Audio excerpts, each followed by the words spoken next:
While the argument between Republicans and Democrats over the citizenship question is relatively new, the question itself goes back nearly 200 years. That is, until 2010, when President Obama decided to remove the question from the census. Thomas Jefferson proposed a citizenship question back in 1800, saying it was important to know the, quote, respective number of native citizens, citizens of foreign birth, and of aliens.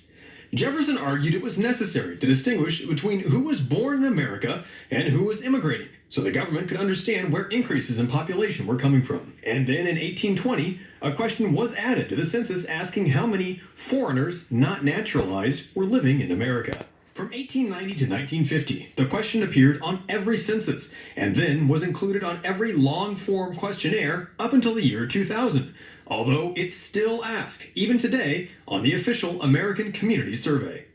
But there's another reason why Democrats want to eliminate the question, and it has nothing to do with protecting minority voters and everything to do with changing the Electoral College.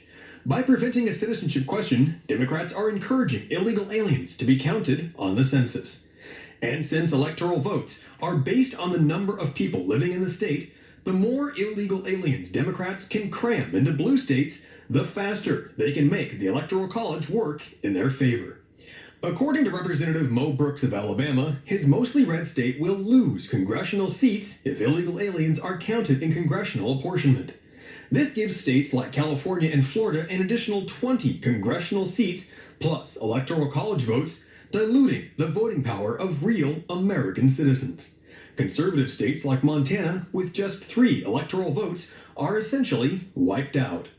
By flooding states like California, Texas, Florida, and New York with illegal aliens, those states will gain more representatives and even more electoral votes until controlling those states alone will be enough to throw an entire election. Yet counting only American citizens moves power away from liberal coastal states like California and gives it back to middle America.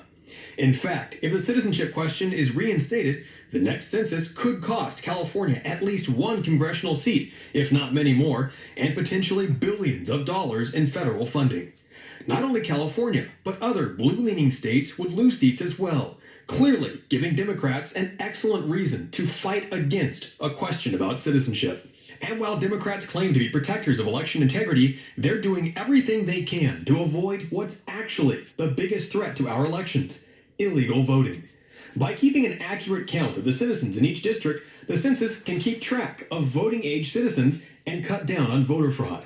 So instead of worrying about conspiracy theories on Russian interference, Democrats could help eliminate the very real interference from illegal aliens. Polls also show 60% of Americans, including blacks and Hispanics, support adding a citizenship question to the census. Even 49% of Democrats favored asking about citizenship. Whether or not the question will be reinstated in the 2020 census is still unclear. However, as we've seen, the outcome of this decision could have a massive impact on not only future elections, but on the future of America as a nation as well. Pearson Sharp, One American News.